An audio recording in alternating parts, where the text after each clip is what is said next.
Hello friends, आप सभी का स्वागत है हमारे न्यू क्लास में। तो आज की ये क्लास आप सभी के लिए बहुत ही इम्पॉर्टेंट होने वाली है, क्योंकि इस क्लास में आपको बहुत ही अच्छे क्वेश्चन मिलने वाले हैं।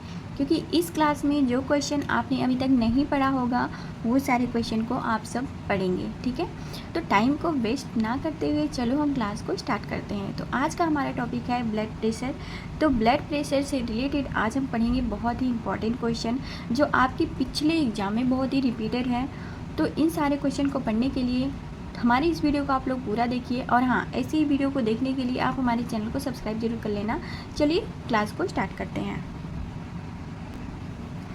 तो आज का टॉपिक है ब्लड प्रेशर। ब्लड प्रेशर से रिलेटेड हम आज क्वेश्चन को पढ़ेंगे। तो सबसे पहला क्वेश्चन है, average systolic BP in healthy adult is. जो एवरेज सिस्टोलिक बीपी होता है, बीपी का जो सिस्टोलिक ब्लड प्रेशर जो होता है, सिस्टोलिक ब्लड प्रेशर वो कितना होता है हेल्दी एडल्ट में। तो ऑप्शंस हैं 150 to 160 mm of Hg, and B 100 to 140 mm of Hg, C 140 to 170 mm of Hg, and D 160 to 170 mm of Hg। तो राइट आंसर क्या होगा इसका? राइट आंसर क्या होगा? Option B 100 to 140 mm of Hg, ठीक है। जो adult person होता है उसमें normal BP systolic blood pressure कितना होता है? वो होता है 100 to 140 mm of Hg, ठीक है। Next question, blood pressure is measured by. जो ब्लड प्रेशर होता है वो किससे हम मेज़र करते हैं? ऑप्शन है ये nanometre, B sphygmomanometer, and C barometer, and D calorimeter, ठीक है। कैलोरीमीटर से अब इसमें राइट आंसर कौन सा होगा? वो राइट आंसर होगा ऑप्शन बी स्फिग्मोमैनोमीटर, ठीक है। नेक्स्ट क्वेश्चन, लोवेस्ट प्रेशर जो लेफ्ट वेंट्रिकल के कंट्रैक्शन के तुरंत पहले हार्ट के रेस्टिंग पीरियड में होता है जाना जाता है। Option A diastolic pressure, B hypertension, C systolic pressure, and D pulse pressure. Right answer क्या होगा? Option A diastolic pressure. Next question है, स्फिग्मोमैनोमीटर के द्वारा ब्लड प्रेशर मेजर करते समय कैसे फर्स्ट कोरोटकॉफ जो ब्लड प्रेशर लेते समय कोरट कफ होता है उसको हम बोलते हैं फर्स्ट कोरट कफ साउंड सुनाई देती है, ठीक है। ऑप्शन है A sharp tapping, B a blowing off woofing, C a option C है a crisp intense tapping, D a softer blowing the fats, ठीक है। राइट आंसर क्या होगा इसका? Option A sharp tapping. कुछ इंपॉर्टेंट पॉइंट हैं उन्हें भी देख लेते हैं। ब्लड प्रेशर के अस्कल्टेशन, ब्लड प्रेशर के अस्कल्टेशन के समय सुनाई देने वाली साउंड को कोरट कफ साउंड कहते हैं। जो ब्लड प्रेशर होती है, जब ब्लड प्रेशर हम लेते हैं जो उसमें अस्कल्टेशन के समय मतलब उसको सुनाई देती है ध्वनि, उसको हम किस नाम से जानते हैं? उसको हम बोलते हैं कोरट कफ की, उसी कोरट कफ साउंड कहते हैं, ठीक है। नेक्स्ट है, इट इज़ ए स्नैपिंग और tapping sound appear between systolic and diastolic BP, ठीक है। नेक्स्ट क्वेश्चन, उम्र बढ़ने एजिंग के कारण प्रायः ब्लड प्रेशर किसके कारण बढ़ जाता है? Option A lose of muscles mass, B changes in exercise and diet, C decrease peripheral resistance, and D decrease elasticity in arterial walls, ठीक है। ऑप्शन डी इसका राइट आंसर है decrease elasticity in arterial walls. कुछ important point है guys, उन्हें भी हम देख लेंगे। ओल्ड एज में आर्टरीज की वॉल में इलास्टिक और स्मूथ मसल्स फाइब्रस की मात्रा कम तथा कोलेस्ट्रॉल की मात्रा अधिक हो जाती है, अतः आर्टरीज को फ्लेक्सिबिलिटी कम हो जाती है, जिसे आर्टेरियोक्लेरोसिस कहते हैं। क्या बोलते हैं? आर्टेरियोक्लेरोसिस कहते हैं। नेक्स्ट है, आर्टेरियोस्क्लेरोसिस के कारण ही ओल्ड एज में ब्लड प्रेशर अधिक हो जाता है, ठीक है।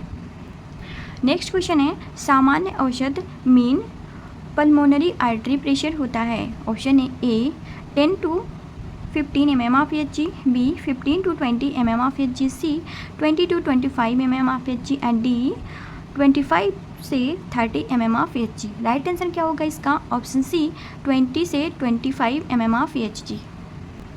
कुछ इंपॉर्टेंट पॉइंट है गाइस, उन्हें भी देख लेते हैं।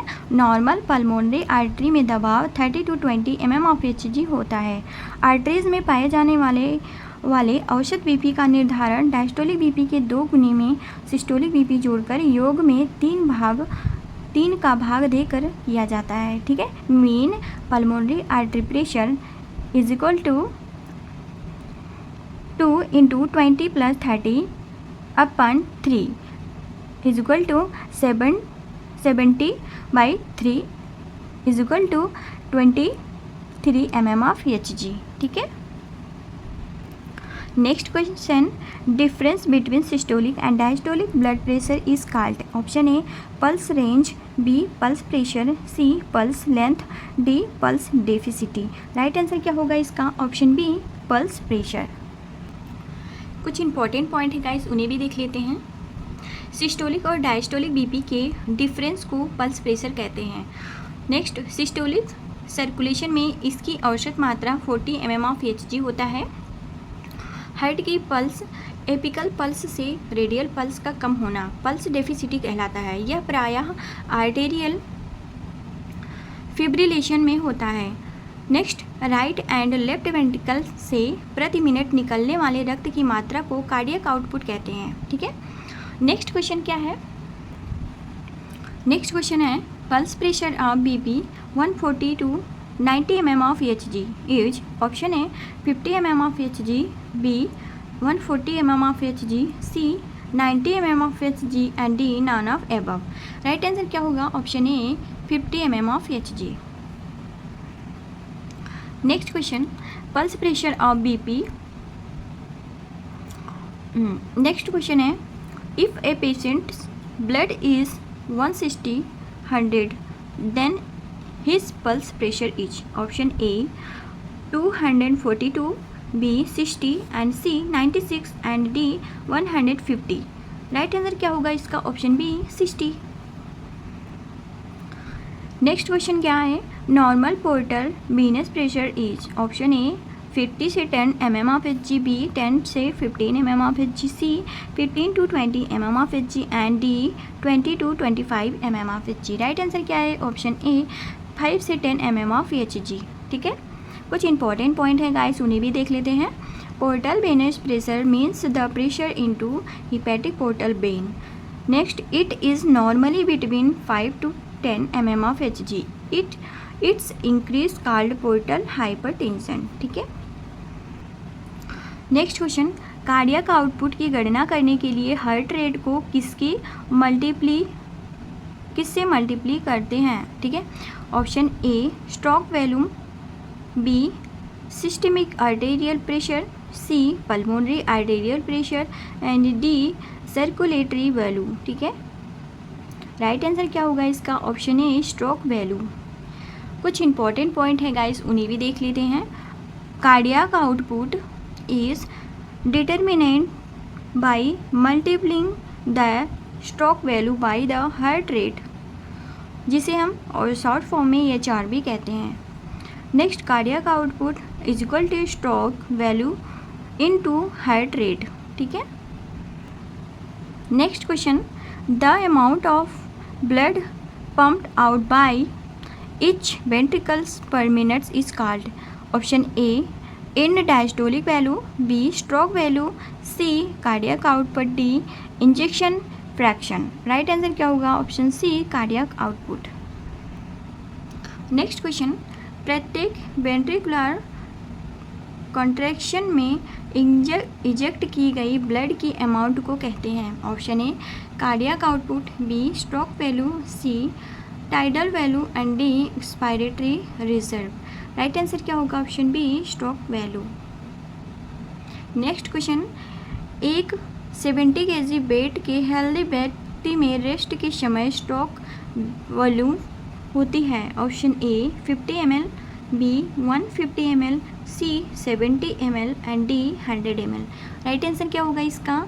Option C 70 ml। एक जो स्वस्थ एक व्यक्ति होता है जो हेल्दी होता है, उसका वेट कितना होता है? 70 kg होता है, तो उसका स्ट्रोक वैल्यू कितना होगा?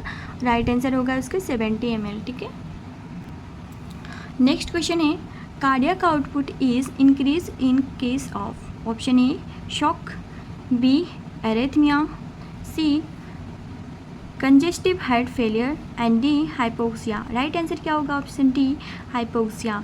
During hypoxia cardiac output increase due to increase heart rate.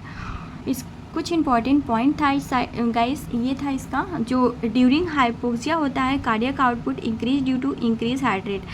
अगर आपको हाइपोक्सिया है उस टाइम क्या होगा? कार्डियक आउटपुट जो होता है इंक्रीज हो जाता है और इंक्रीज हार्ट रेट के बराबर हो जाता है। ठीक है, तो ये थी आज की क्लास। आप सभी को ये क्लास कैसी लगी आप लोग हमें कमेंट करके ज़रूर बताना। और हाँ, मेडिकल से रिलेटेड आप अगर किसी भी एग्ज़ाम्स की तैयारी कर रहे हैं, ANM, GNM, CHO staff nurse या फिर नॉर्सेट, बीएससी नर्सिंग, किसी भी मेडिकल से related, D pharma, B pharma, DMLT, मतलब कुछ भी आप अगर मेडिकल से रिलेटेड एग्ज़ाम्स की कोई भी तैयारी कर रहे हैं या कोई कोर्स कर रहे हैं तो ये क्लास सिर्फ और सिर्फ आपके लिए है। तो गाइज़ इस क्लास को मिस मत करिएगा।